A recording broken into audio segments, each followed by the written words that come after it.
आज की वीडियो में हम व्हाट आर कॉन्स्टिलेशंस के बारे में पढ़ेंगे, यानी कॉन्स्टिलेशंस क्या होती हैं, इनके बारे में हम आज की वीडियो में डिस्कस करेंगे। तो कॉन्स्टिलेशन किसे कहा जाता है? सितारों के झुरमुट को। यानी रात के टाइम अगर आप आसमान की तरफ देखें तो आसमान पे काफी ज्यादा स्टार्स यानी सितारे नजर आते हैं। तो आसमान पे कुछ जगहें ऐसी होती हैं जहां पे काफी ज्यादा स्टार्स एक साथ यानी करीब करीब नजर आते हैं। यानी ज्यादा सारे स्टार्स एक जगह मिलके या करीब करीब जो हमें नजर आते हैं तो हम कहते हैं कि वो क्या है? सितारों का झुरमुट है या कॉन्स्टिलेशन है। या हम ये कह सकते हैं a group of stars that makes an imaginary shape in the sky. यानी अगर हम सितारों के झुरमुट को देखें तो हमें मुख्तलिफ तरह की शक्लें नजर आती हैं। इमेजिनरी का मतलब होता है ख्याली, यानी हमें ऐसा लगता है कि खास किस्म की शेप्स हैं या शक्लें हैं तो जो हमें आसमान पे नजर आती हैं, तो इसको कहा जाता है कॉन्स्टिलेशंस। तो क्योंकि कॉन्स्टिलेशंस यानी जो सितारों का झुरमुट होता है उसमें हमें मुख्तलिफ तरह की शेप्स नजर आती हैं, मुख्तलिफ तरह की शक्लें नजर आती हैं। कभी जानवर नजर आता है, कभी हमें मुख्तलिफ तरह की चीजें नजर आती हैं, जैसे गेंद की शक्ल होती है, बॉल की गोल गोल इस तरह से नजर आती हैं। इसलिए जो मुख्तलिफ कॉन्स्टिलेशंस होती हैं उनको नाम दिया जाता है मुख्तलिफ लोगों के नाम पे, एनिमल्स के नाम पे यानी जानवरों के नाम पे, और ऑब्जेक्ट्स यानी मुख्तलिफ तरह की चीजों के नाम पे, जैसे कुर्सी है, मेज है, बॉल है। तो एक और तस्वीर को अपने सामने ले आते हैं। यहाँ पे हम देख रहे हैं कि हमें इकट्ठे सितारे नजर आ रहे हैं, यानी सितारों का झुरमुट इकट्ठा नजर आ रहा है।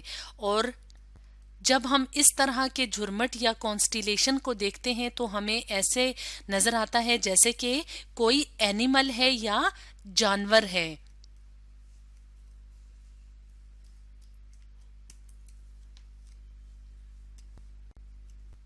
इसी तरह से जो मुख्तलिफ कॉन्स्टिलेशंस होती हैं वो साल में मुख्तलिफ टाइम्स पे मुख्तलिफ सीजन्स में हमें नजर आते हैं। यानी अगर विंटर यानी सर्दियों में या गर्मियों में अगर हम कॉन्स्टिलेशंस को देखें तो गर्मियों में यानी समर के मौसम में मुख्तलिफ तरह की कॉन्स्टिलेशंस हमें आसमान पे नज़र आएंगी। ऑटम यानी ख़ज़ां में हमें मुख्तलिफ तरह के कॉन्स्टिलेशंस नज़र आएंगे। इसी तरह विंटर यानी सर्दियों में और स्प्रिंग यानी बहार में हमें मुख्तलिफ तरह के कॉन्स्टिलेशंस नज़र आएंगे। यानी जो पूरा साल होता है उसमें जो मुख्तलिफ वक्त होते हैं यानी मुख्तलिफ सीजन यानी मौसम होते हैं उसमें हमें मुख्तलिफ तरह के कॉन्स्टिलेशंस नजर आते हैं। और ये जो मुख्तलिफ कॉन्स्टिलेशंस नजर आते हैं इसकी वजह क्या होती है? इसकी वजह होती है अर्थ का यानी हमारी जमीन का सूरज के गिर्द चक्कर लगाना। यानी हमारी जो जमीन है, हमारा जो प्लेनेट है जमीन अर्थ, वो सूरज के गिर्द चक्कर लगाती है यानी रिवॉल्व करती है। तो इस चक्कर लगाने की वजह से कभी जमीन का कौन सा हिस्सा जो है वो सूरज के सामने आ जाता है और जो दूसरा हिस्सा होता है वो डायरेक्टली सूरज की तरफ नहीं होता। यानी जो जमीन की रोटेशन है, जमीन का जो चक्कर लगाना है सूरज के गिर्द, उसकी वजह से मुख्तलिफ मौसम होते हैं और उन्हीं मुख्तलिफ मौसमों में हमें कॉन्स्टिलेशंस यानी जो सितारों का झुरमुट होता है वो मुख्तलिफ मौसमों में मुख्तलिफ कॉन्स्टिलेशंस नजर आते हैं। मिसाल के तौर पे ओरियन द हंटर एक कॉन्स्टिलेशन का नाम है जो कि विंटर सीजन में हमें नजर आती है। तो इसको कहा जाता है ओरियन द हंटर, जो कि एक विंटर कॉन्स्टिलेशन है। इसको हम एक तस्वीर की मदद से भी देख लेते हैं। जैसे कि अगर हम यहाँ पे देखें तो यहाँ पे हमें एक खास किस्म की शेप नजर आ रही है। ऐसे लग रहा है जैसे कि कोई शिकार कर रहा है या तीर चला रहा है, यानी कोई हंटर या शिकारी है। تو ایک اور تصویر کی بھی مدد لے لیتے ہیں کہ کس طرح سے اوریون دا ہنٹر کو کس وجہ سے یہ نام دیا گیا ہے۔ یہاں پہ اگر ہم دیکھیں تو یہاں پہ ہمیں یہ پہلی والی تصویر بھی نظر آ رہی ہے، اور اگر ہم یہاں پہ دیکھیں تو یہاں پہ ہمیں اس طرح کی یہ والی شیپ نظر آ رہی ہے جیسے کہ ایک شکاری ہو یعنی ہنٹر ہو۔ تو یہ جو کانسٹیلیشن ہے یہ کون سی کانسٹیلیشن ہے؟ جو ہمیں ونٹر یا سردیوں کے سیزن میں نظر آتی ہے۔ اسی طرح سے ایک دو اور کانسٹیلیشنز ہیں جنہیں لیو اینڈ ورگو کہا جاتا ہے۔ یہ سپرنگ کانسٹیلیشنز ہیں یعنی بہار کے موسم میں نظر آتے ہیں۔ تو اگر ہم ان کو اس تصویر کی مدد سے دیکھیں تو یہاں پہ ہمیں ورگو کانسٹیلیشن نظر آ رہا ہے، یعنی ستاروں کی جو شیپ ہے وہ اس طرح کی ہوتی ہے، اور لیو میں ہمیں ایک اینیمل کی طرح کی شیپ نظر آ رہی ہے۔ تو جو لیو ورڈ ہوتا ہے وہ شیر کے لیے استعمال کیا جاتا ہے، یعنی لائن کے لیے استعمال کیا جاتا ہے۔ جیسے کہ اگر ہم یہاں پہ اس تصویر میں دیکھیں تو یہاں پہ یہ والی جو شیپ ہے یہ شیر کی طرح کی نظر آ رہی ہے، اس لیے اس کو یہ والا نام دیا جاتا ہے۔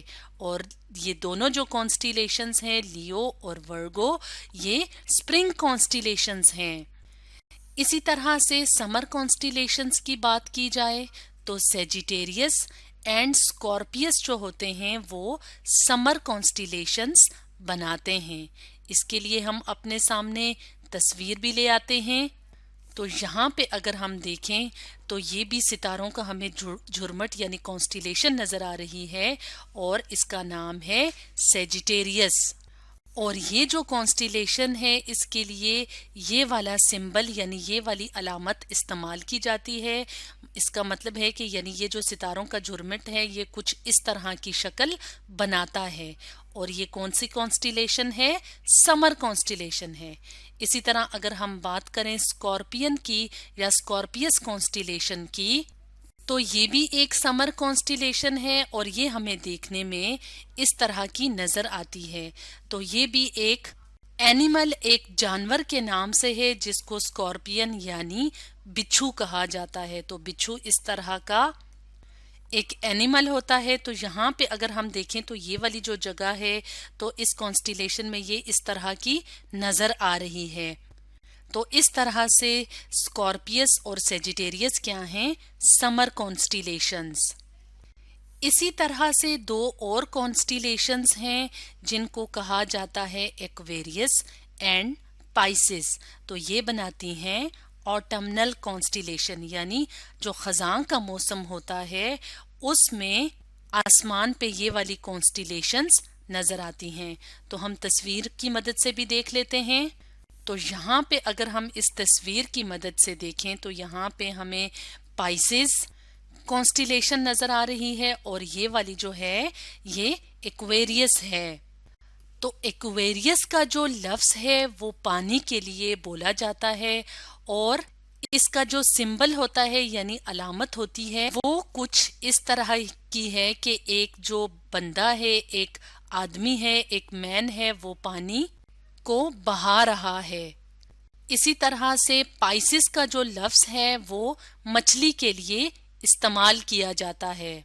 تو اس کے لیے جو سمبل جو علامت استعمال کی جاتی ہے وہ ہیں دو مچھلیاں اس طرح سے۔ تو اس طرح سے ایکویریس اور پائسس بھی دو کانسٹیلیشنز ہیں جو کہ خزاں کے موسم میں یا آٹم ویدر میں نظر آتی ہیں۔ تو اس طرح سے اسٹوڈنٹس آج کی ویڈیو میں ہم نے ڈسکس کیا وٹ آر کانسٹیلیشنز کے بارے میں۔